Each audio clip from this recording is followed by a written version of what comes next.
14th at 1:30. Madam Chair, may we please have an approval of this agenda for review? Do we have a motion to approve the agenda as presented? I so move. Do we have a motion and a second? All those in favor of approving this agenda as presented, do so by saying aye. Aye. Any opposed? Motion carries. Approval of the minutes for January 10th, 2020. A I motion? move approval of the minutes from January 10th, 2020. We have a motion? Second. And we have a second. All those in favor of approving the minutes for January 10th, 2020, do so by saying aye. Aye. Aye. Any opposed? I abstain. Okay, thank you, Teron. Communications from the chair. I'd like to say happy Valentine's Day to everybody. And then I thought it would be great if the new member, if we could all introduce ourselves, because I think we have some new members on the board that's been appointed. So if we want to start at that Madam end. Chair, can we also, if someone is here as a proxy, could they please identify themselves as a proxy and who they're a proxy for? Great idea. You want to start at this end? I'm Chris Wollman. I'm with Indiana Department of Transportation, proxy for Tony McClellan. Tron Enright Randolph, Monroe County Surveyor, Monroe County Plan Commission member, alternate for Margaret Clemens. Kate Wiltz, Monroe County Council. Sarah Ryderman, Citizens Advisory Committee. Lisa Ridge, Monroe County. John Hamilton, Mayor of Bloomington. Matt Flaherty, Bloomington City Council. Pamela Samples, Ellisville Town Council. Penny Githens, Monroe County Commissioner. Jason Mack with Indiana University. Adam Wason, Public Works Director for the City of Bloomington. Thank you. Reports from officers and/or committees. Citizens Advisory Committee. At Citizens Advisory Committee met, we talked about the MPO's new 2045 MTP. We discussed at length, particularly the environmental justice provision and its implications and the ways that we would like to see it expanded. We'll be discussing that later, so I won't go into that now.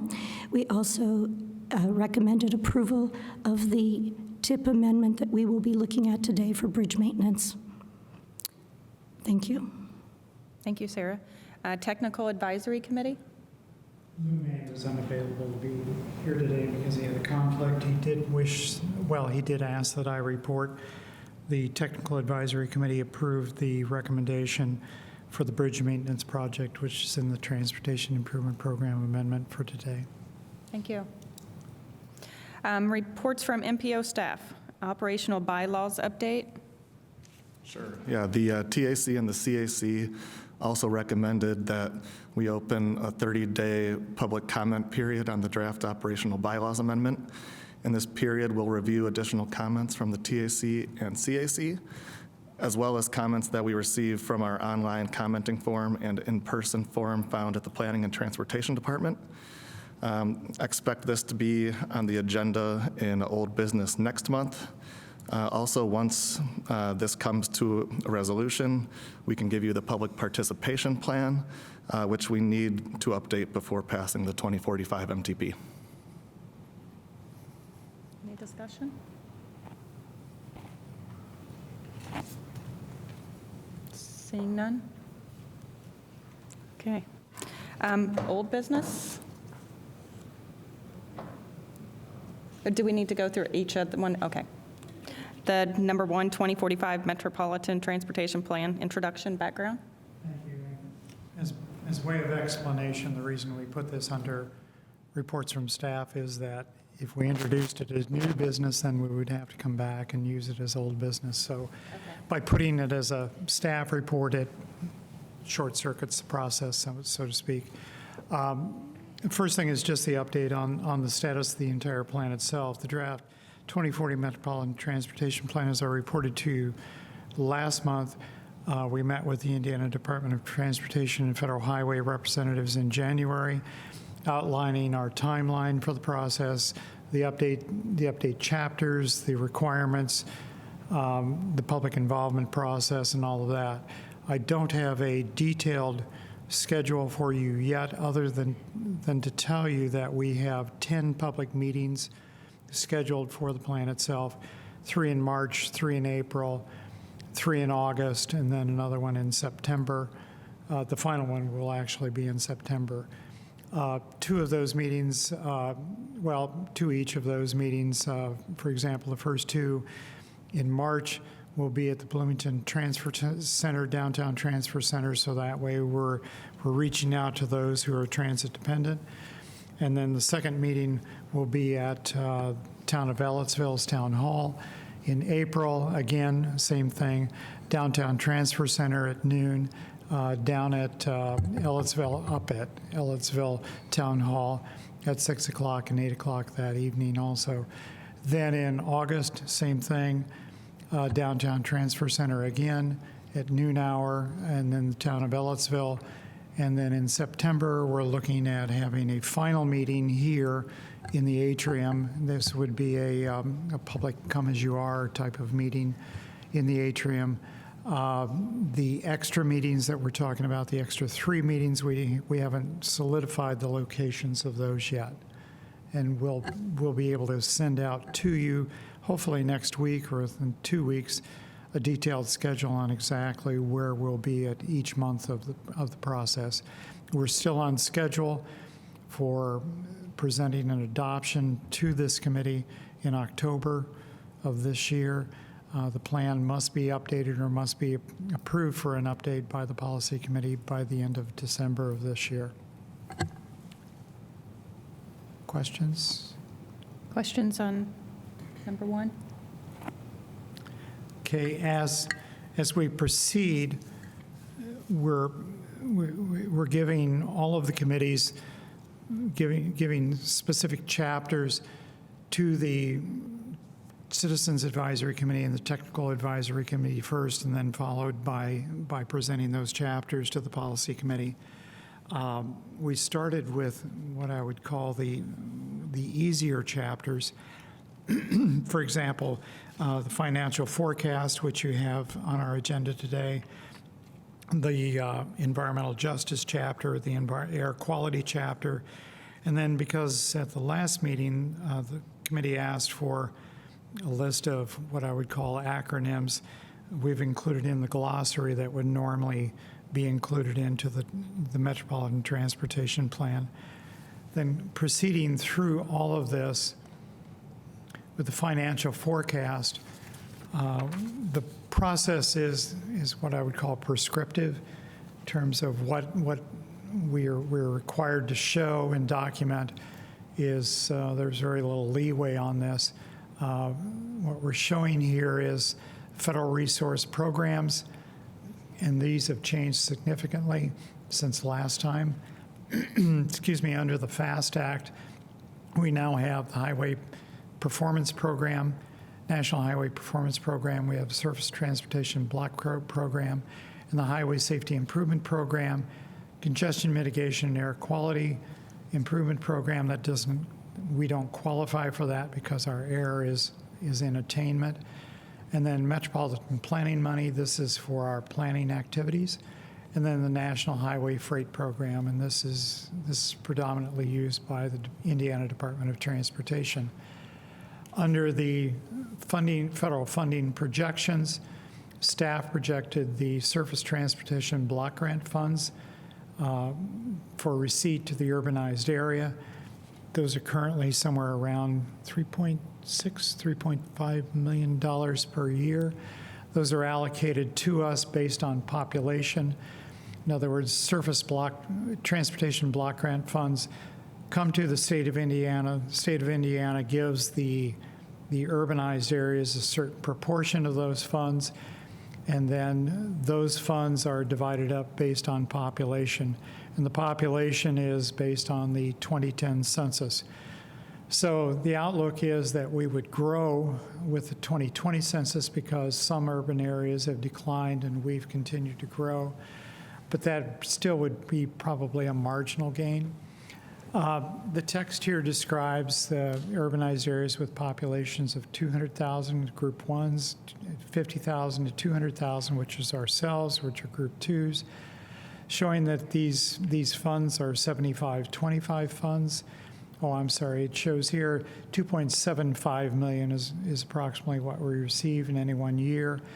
We went through a process of looking back at the historical performance of surface transportation block grant funds, and they've been growing at a rate of approximately 3% per year. So instead, we took a very conservative approach and used a 2% forecast growth rate. We have the spreadsheets available for you if you wish to look at that. But it's showing that between the year 2020 and 2030, a big number, 31 million, 2030 and 2045, 54 million, a total over the entire forecast period of $86 million. We went through the same process for highway safety improvement funds. We only receive approximately $470,000 of that in any one given year. I wish that was triple or quadruple, but this is what we get. Going through a process of forecasting a growth rate of 2%, we're showing over the forecast period a total of $14 million. Transportation alternatives, this was previously called Transportation Alternatives Program. They dropped the program. We receive what I would call, these are my words, a minuscule amount of $155,801 per year in transportation alternatives grants.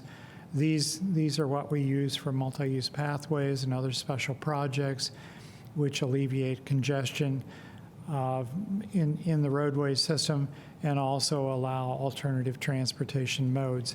Again, with a forecast growth rate of 2%, we're looking at only $4.8 million to the year 2045. Looking at state of Indiana investments, we have Indiana's Next Level Roads plan, which was announced through the Enrolled Act in 2017. This was not documented in the previous plan. We're looking at 5-year investments of somewhere around $13 million from 2018 to 2020. I don't know what the additional dollars are now because they haven't really forecast for us, but they're showing that it should be somewhere in the vicinity of $1.2 billion in new state and local revenues in 2024. Now, how much of that trickles down to the local level, I don't know yet at this point in time. Yes, sir.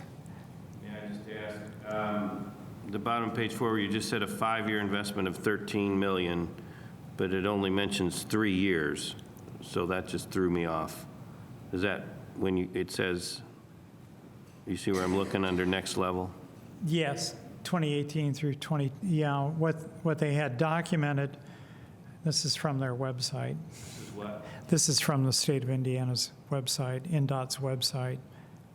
Okay, I'm just trying to, I know. Is it 5 years that?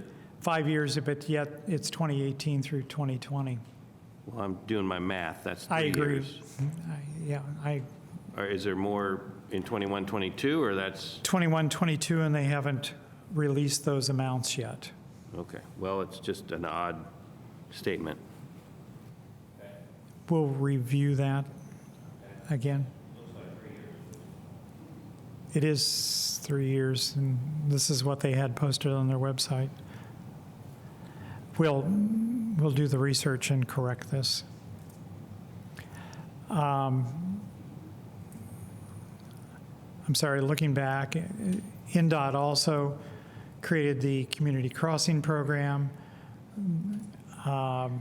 We did not do a forecast for that because it just wasn't possible. Those grants are based on merit and discretionary awards. We looked at the Federal Transit Program grants, capital grants, and state assistance. Federal formula grants for Bloomington Transit, we forecasted those.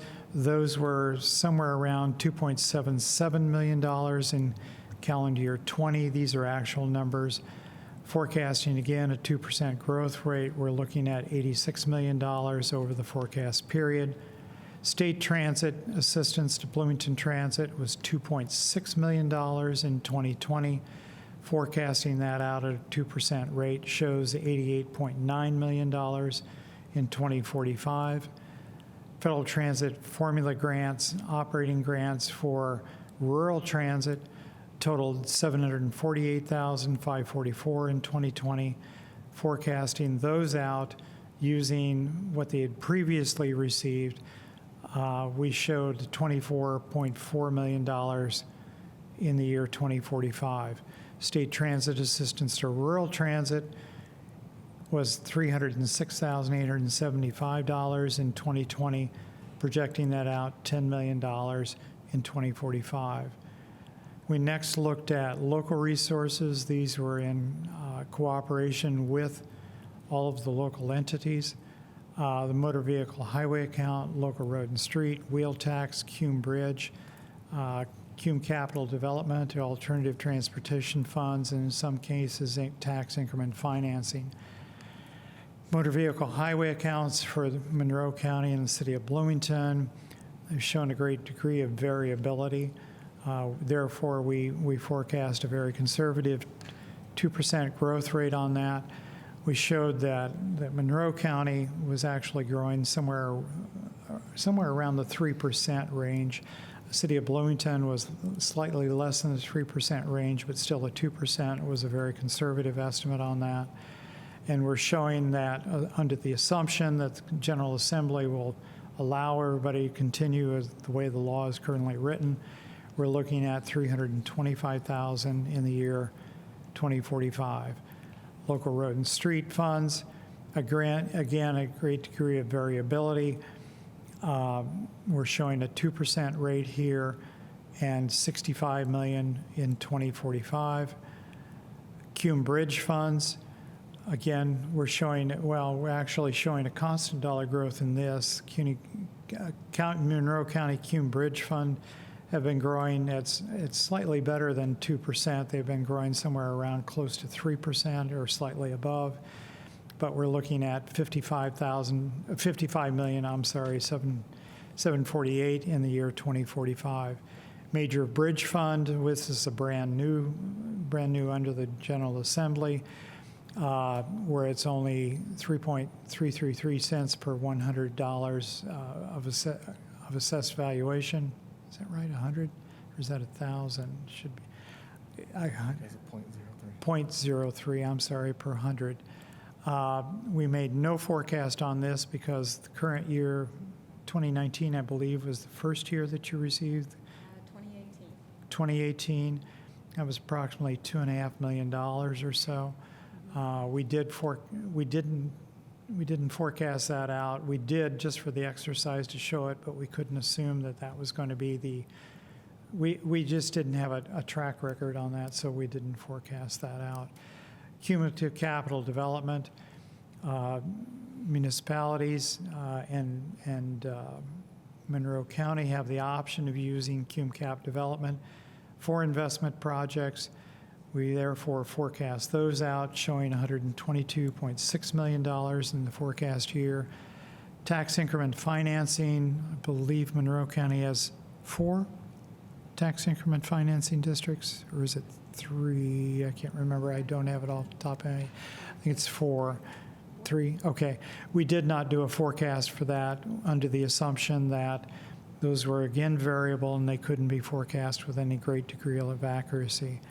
Alternative transportation funds, those are used exclusively by the city of Bloomington.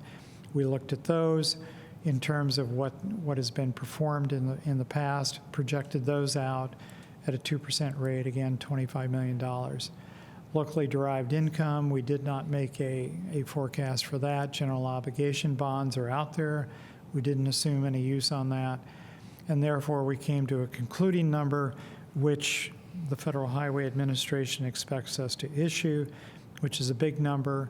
And in terms of actuality, anything beyond the 10-year forecast is a good guess. I mean, that's just the staff talking here. Be happy to show you what the numbers are behind the scenes on this in terms of the spreadsheet. We can share those with you if you have any questions. Okay. Questions on my right? Sarah? Yes. I'm wondering, it's not exactly pertaining, but what would it take in terms of financial forecasting and for this body's action to be able to take or designate some portion of the STP funding either to alternative transportation and or to transit, because we know both of those funding sources are quite limited, and we know that alternative and transit both serve the entire community and all ages in our community. The option exists right now where in fact, when we do the call for projects, the call for transportation improvement projects, I mean, a certain portion of those projects could be allocated to say, a reconstruction of a roadway or a street, modernization where you've got a side path on one side and a sidewalk, a multi-use pathway, I'm sorry, I have to use the right term. I know that certain communities around the country designate a particular portion of their funding. That's what I'm asking. Is there something within state law that would prohibit us from making such a designation as an MPO body? Your surface transportation block grant funds, you can use those as you wish. Okay, thank you. For eligible activities, yes. Including public transportation if you wish to take away from the other programs. Our point here we're trying to make is that the pot of money available to us in terms of federal funds for surface transportation, highway safety improvement program, and transportation alternatives, it's small in terms of what our needs are. And if you look at what the investments are being made using 100% local funds, that's where the bulk of the investments are. Do we have a notion of proportionally what portion of our funding, our total funding, goes to both transit and to alternative? Yes, I have that on a spreadsheet. Okay, thank you. You mentioned that the STP program was converted to a block grant program instead. Is that just a new name and the same thing, or has that actually promote additional flexibility in some way? There's a kind of hints at. Same thing, name change. Okay, thank you. And just to clarify, as of right now, Bloomington Transit does have STBG funds allocated to it in the current tip. And those funds are being used to match for an electric bus acquisition. Okay. Thank you. I just wanted to clarify a couple things. Is this actually lists 26 years, 2020 through 2045. Is this actually a 26-year plan, summaries? The forecast was minimum is 25 years. We did 26. Okay. So we ran through the tape. Okay. All the way That's the only way I can describe it. As a runner's analogy. Okay, run through the tape. Yes. I would recommend that when we describe the breakout, you say 2020 through 2030, and then you say 2030 again through 2045. I think you probably mean 2031 through 2045 for all of those. Or anyway, whatever. You're double listing 2030. Oh, yes. I thought it was like that because the MPO's fiscal year ends in the middle of the year. It ends on June 30th, and so I think this is what it was, or why it was showing 2030 for both sections. But if you're reporting it by fiscal year, that would be consistent. Correct. Are you reporting it by fiscal year? Or our That's calendar year budget? Yeah, or? we're required to report by fiscal year. All right, well, anyway, it's just a little confusing. We'll make the modification. No, that's a good point. Thank you. My quick numbers, and I don't know if they match up exactly, so I do think it's helpful for the public and for us, frankly, at the very beginning, to kind of do the big categories. I had about 106 million projected of the federal highway, about 209 million for the transit, combination, and that may not be right, I don't know, I just added it, then 595 for the local sources, but just to give the big high-level numbers of where this is coming from, I think would be helpful. And of course, those are 26-year totals, and they can help us think about relative, maybe another pie chart could be kind of the relative investments in transit, surface, you know. I kind of like charts that show, one can be, this is where is the money coming from in a lot of ways. Yes. But it would probably be a little different pie chart if it showed where is the money being spent on what categories, roads, transit, bridges, whatever the right categories are, kind of to be able to see, because all this is really hard to digest for this member of the public and me. So It's impossible. So I find maybe if you can think about some pie charts to help people see that, that might be helpful. And then I would also just, I'm sorry to point it out, but the very first page, it says financial resources are typically set aside for 3 categorical areas, and then there are 4 bullets. So I just want to kind of note that too. So How many times have we proofed this? that's okay. But thank you. It is helpful to get a sense of the scale of investment, which is big for this stuff. Thanks a lot. It's a massive amount, and in some ways it's overwhelming because it's words and data, and the graphics would help immensely. And that's something we had talked about. We just hadn't put it into this chapter. Previous plans had not included graphics, and we'd like to go more to a graphic program. If you've seen the Indiana Department of Transportation's plan, it's entirely graphic. They try and say as little as possible. Okay. Yeah. Thank you. This is Yes. a really big picture type of thing, and I don't know how much this particular document is sort of scripted by what the federal government expects to see and things like that. But I think all the projections seem to be based on a transportation system that looks in 2045 very much what our transportation system looks like today. And I think that that's hopefully inaccurate. I hope that we will not have as many gas-powered cars and trucks. And projections out of other groups are that we won't even have as many personally owned vehicles, that will go to rideshare types of things like Uber and Lyft. Even over the last couple of years, we've seen shifts within this area with electric scooters, for example. And so I think that income based on, for example, wheel taxes, gasoline taxes, even personal property taxes, I think that those are going to shift dramatically, and I think that it's putting too much weight out into the future. And I guess I'm challenging the notion that we're going to have this same revenue stream, and I'm not putting this on you, I'm just challenging what the general assumptions are here.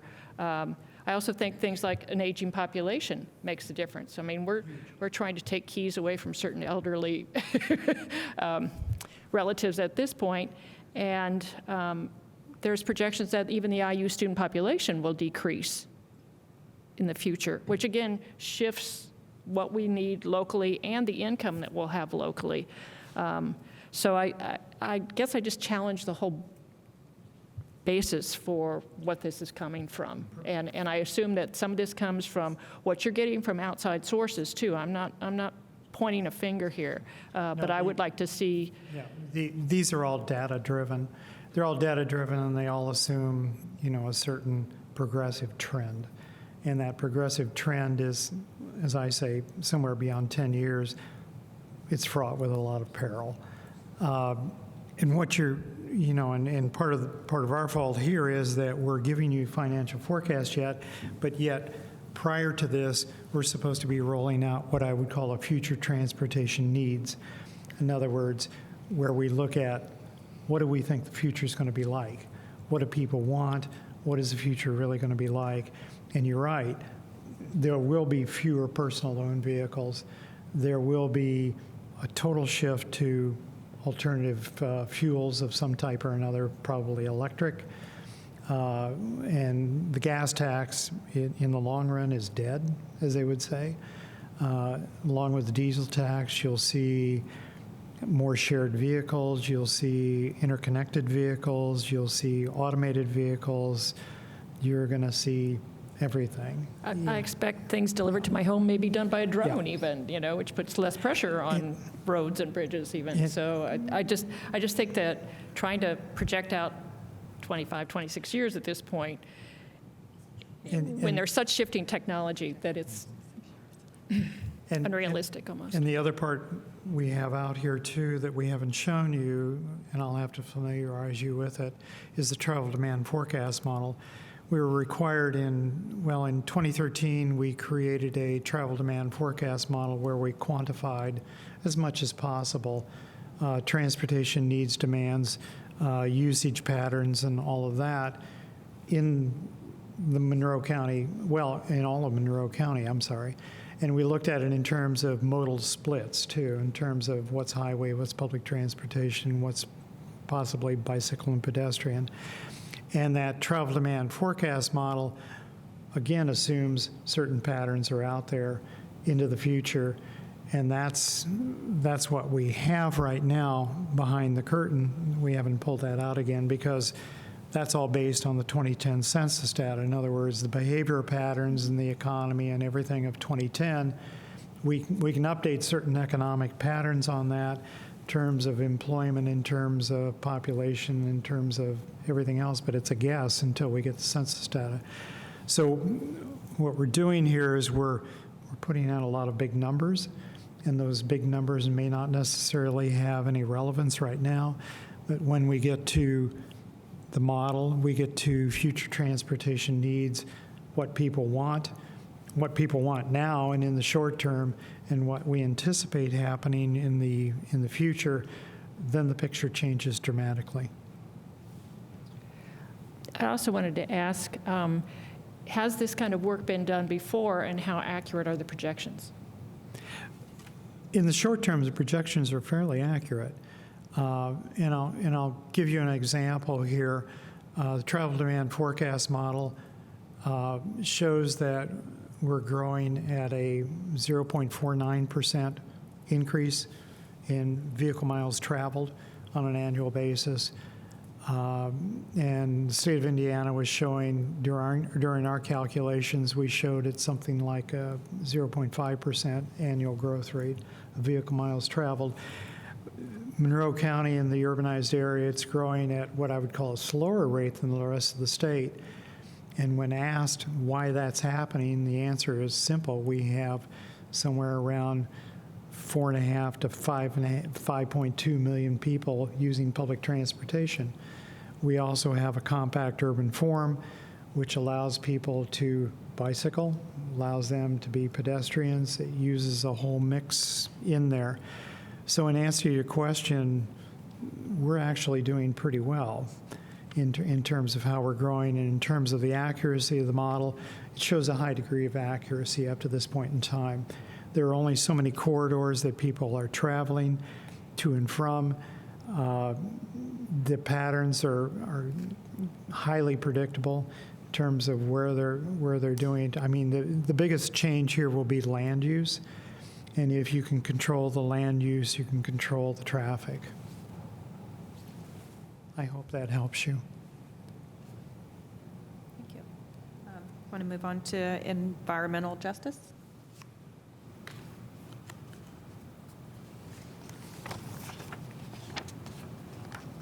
Okay, environmental justice. Another requirement of the 2045 Metropolitan Transportation Plan is that we evaluate what are defined as environmental justice areas. The definition is set out here in terms of what the environmental in terms of what it is. Definition is high minority population tracts where 50% or more of the residents of the tract are considered minority populations. And then also low-income tracts where 50% or more of the individuals within a tract are classified as living below the poverty level. Using the American Community Survey 2017, and these are estimates from the Census Bureau, but it's the most available data. We examined all of the census tracts in Monroe County. We found that there were 6 tracts that meet the criteria. census tract number 1, 2.01. These won't mean anything to you until I show you the map. 2.02, 6.01, 6.02, and tract 16. Now, showing you, this is the tabular form of the data, but then here's the graphical form of the data, which shows you the pattern. These are the environmental justice areas at present. These were the environmental justice areas 3 years ago when we last did the Metropolitan Transportation Plan, and these were the environmental justice areas back in 2010. They haven't changed in terms of where people are living. Now, if you look at these closely, track number 1, 2.02, 2.01, and 16, these have high student populations, and therefore they qualify in terms of you have minority populations of students congregating together within these census tracts, and you also have low poverty rates because they are students. I would suggest that track 6.02 and 6.01 are more of what I would call a traditional urban environmental justice area, though I've been advised that in 6.02 and 6.01 there are significant student populations in those tracts also. Now that we've documented these tracts, it's up to the local area to determine that the investments we made aren't discriminatory, that we are not inducing what I would call a disproportional adverse effect on any of the individuals, the minority populations, of low-income populations in these census tracts.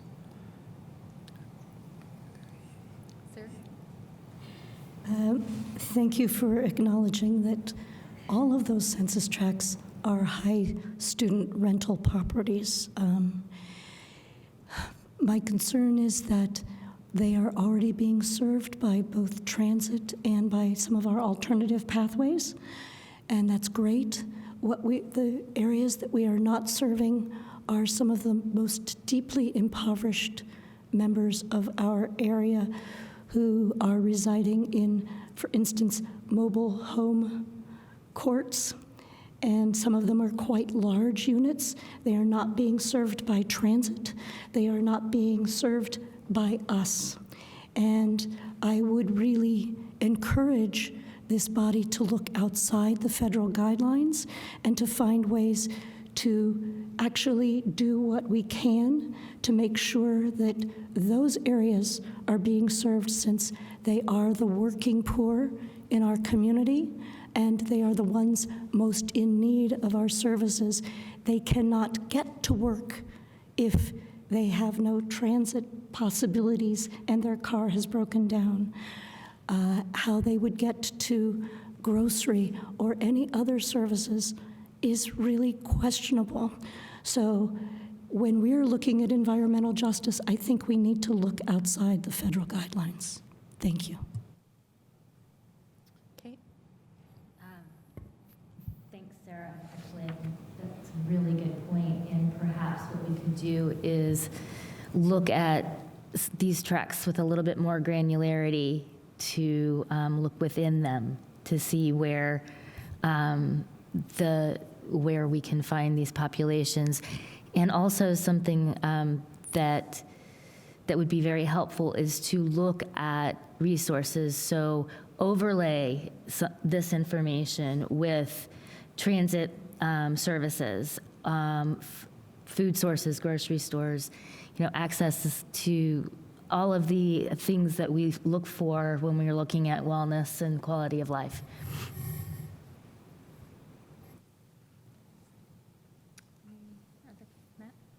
Yeah, similar thoughts to both of those just mentioned. I think in 6.01 and 0.02, we do have at least some mobile home parks in other areas that could be better served, but the point's certainly well taken that this is influenced by students. My question was going to be are we able to parse this data by just, using an age category in the American Community Survey to look at the same questions for the population over age 25 to try to identify our highest need areas that might not be skewed by students who, for the time being, have no income?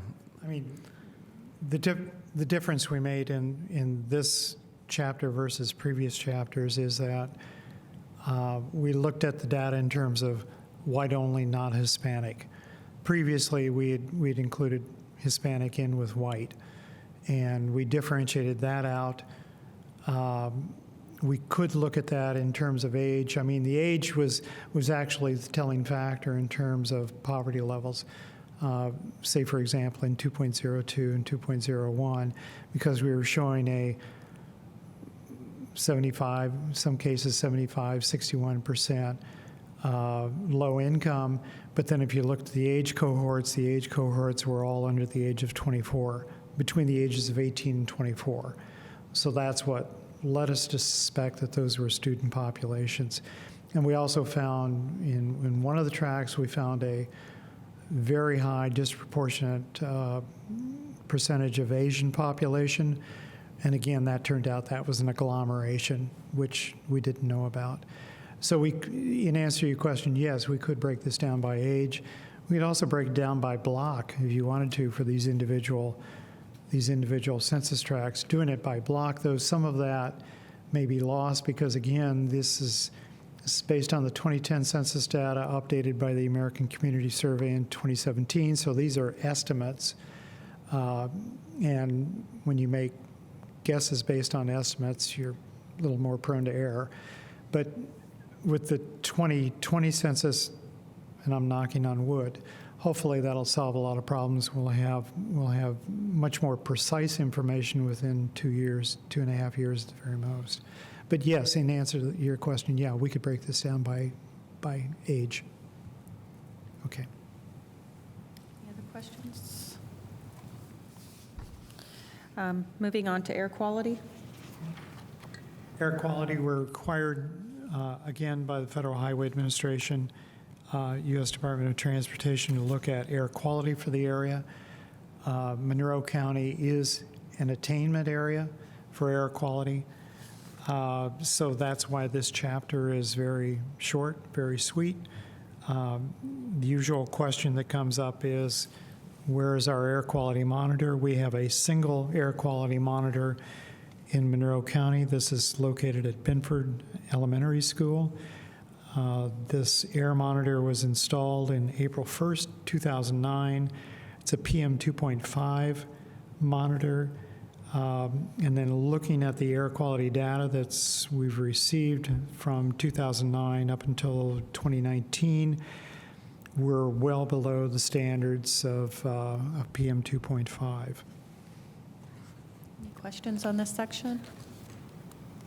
Penny? How was Denford chosen as the site to put the air sampler?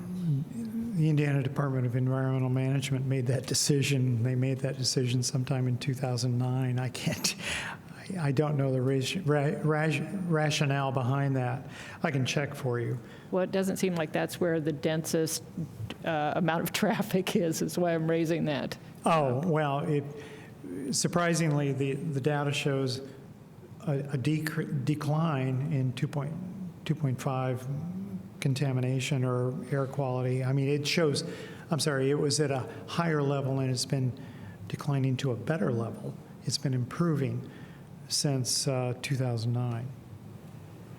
You would hope that was occurring with electric vehicles, somewhat, but I think that we've probably got a lot more traffic congestion around the IU campus and around the downtown area, just because of traffic patterns.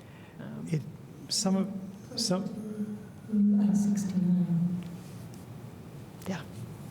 of it's due to prevailing winds, too. That's the other thing. Prevailing winds are out of the southwest. So at Binford Elementary, they're getting what I would call the clean neighborhood air, perhaps. I don't know. The data, we looked at the spreadsheet just a few hours before this meeting, and I can share the spreadsheet with everybody again, too. I'll send that out, showing what the performance of the data is.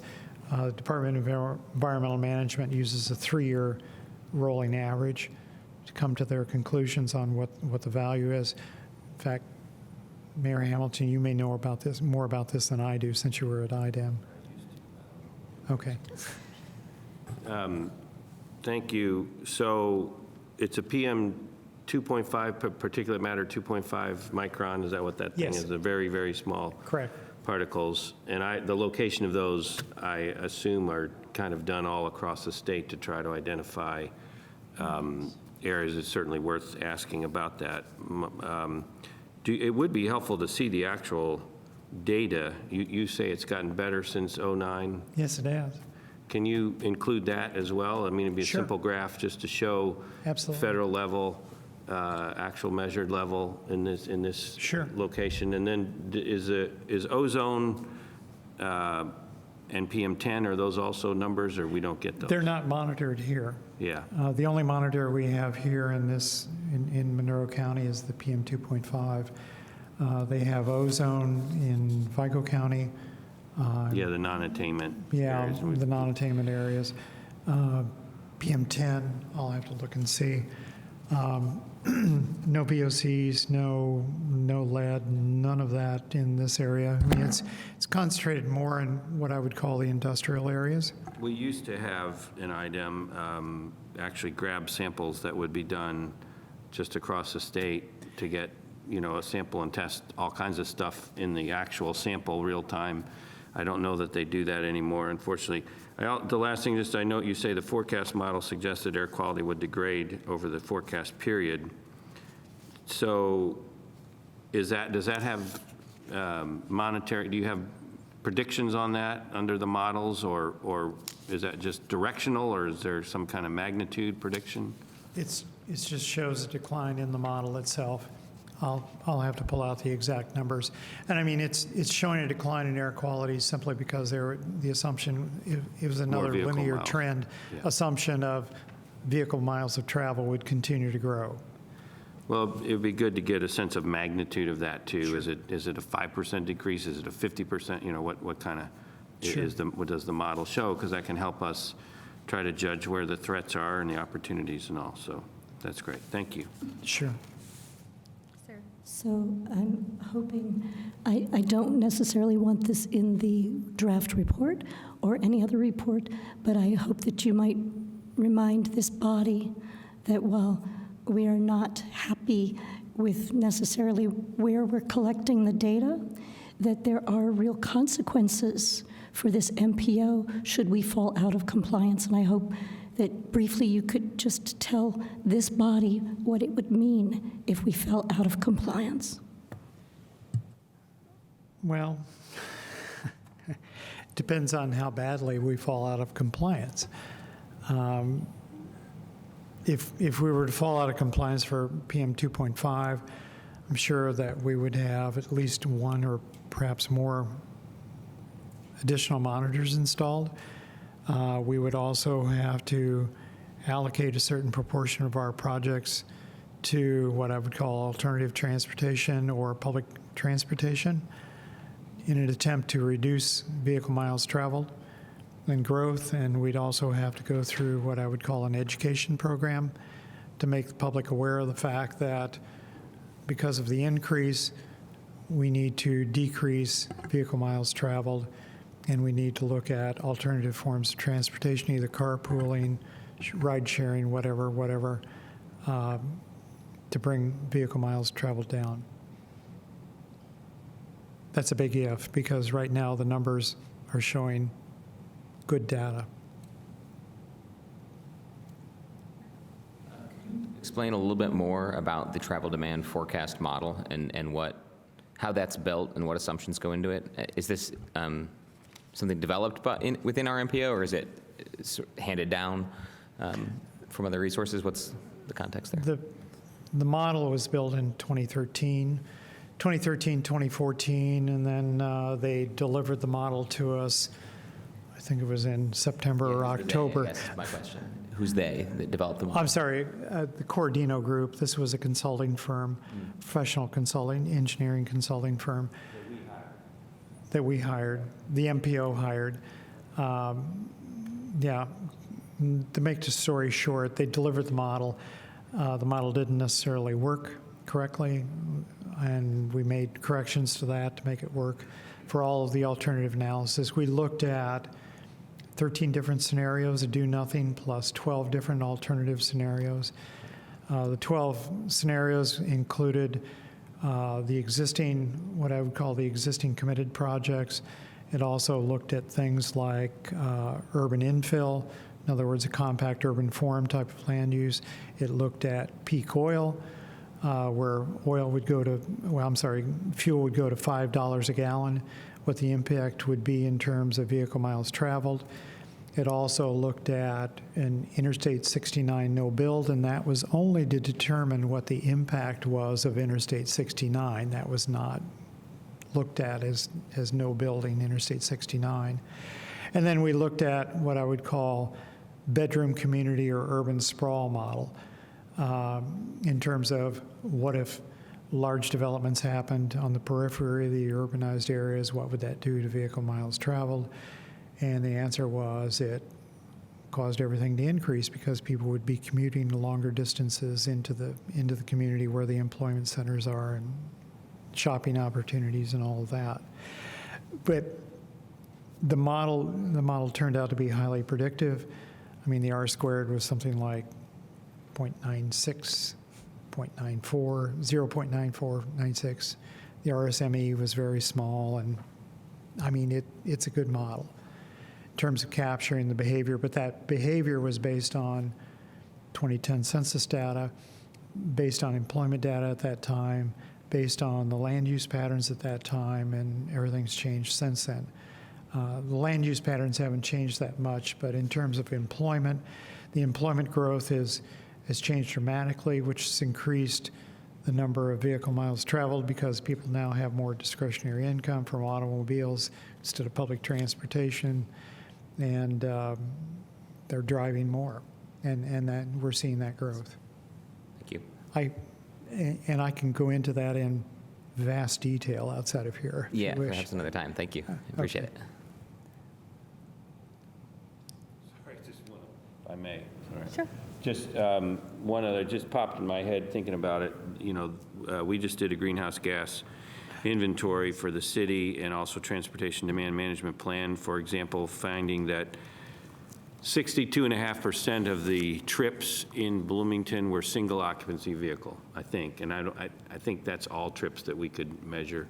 We set a goal of getting that to 60%. So that kind of data could be helpful also, just to supplement what we know about what is going on. I think that number's not bad for the state, but you know, moving that number is really hard, but that's really important and can affect the model and also. We will shamelessly steal all of that data and put it into this plan. I mean, because, yeah, when those came out, we're going, hurrah, because that gives us information that we don't have and we don't have the resources to do. And this is what our first round of public meetings is going to be all about, is getting ideas from the public about what we're missing in this report so we can then review it and to try to include everything after we discuss it. So thank you for that. Yeah. Glossary? I'm sorry? Glossary, the next item? Glossary. Are you going to read all those? God, no. Sorry. I blurted that out. Does there need to be a discussion on the glossary?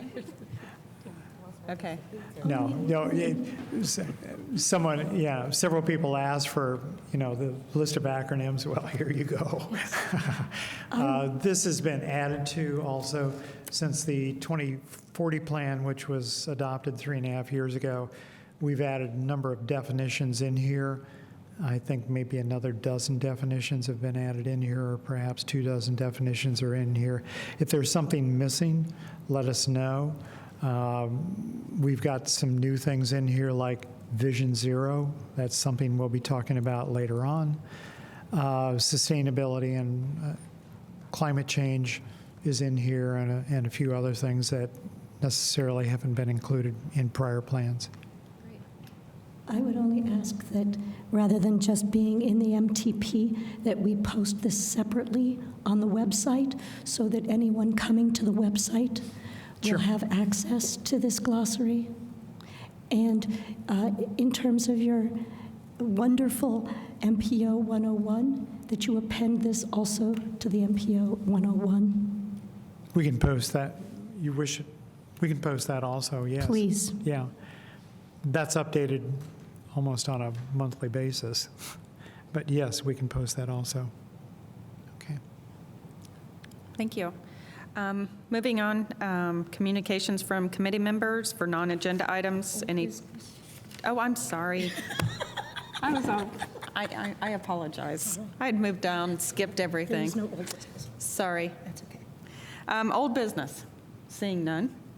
New business, fiscal year 2020 to 2024 Transportation Improvement Program Amendment.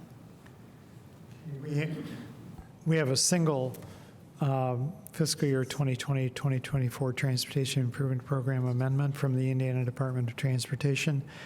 And this is for bridge maintenance at various locations to be determined as needed by the Seymour District. These are system preservation projects looking at the year 2021 using Surface Transportation Block Grant Program money. $800,000 in federal funds, $200,000 in state match for a total of $1 million. Now, it's when they say various locations to be determined, in other words, they haven't determined yet, they just have a pot of money available. And these will be based at the discretion of the engineers within the district on wherever their bridge maintenance needs are. And I would assume these would be small spot improvement type things, bridge deck painting. Well, yeah, in fact, it's in here. Deck patching, joint replacement, thin deck overlays, scour protection, railing repairs, and other things of that nature. I move approval of fiscal year 2020-2024 TIP amendment DES number 1902890 for approval by this body. We have a motion, Second. and we have a second. Any discussion from the committee members? And do we have any public comment on this item? Seeing none.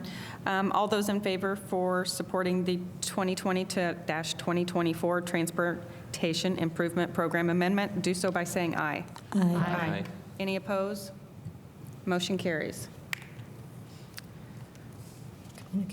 Communications from committee members, non-agenda items. I would just like to send kudos to the county and to Ms. Ridge for the Monroe County Bicentennial Pathway Project funding for the area along Old State Route 37 in the northeast part of the county.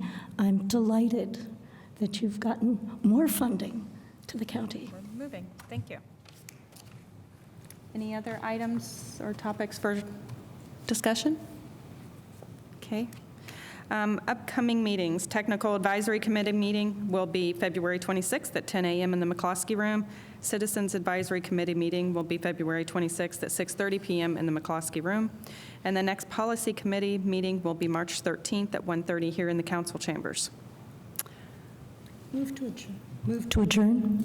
We have a motion to adjourn and a second. All those in favor, do so by saying aye. Aye. Motion carried.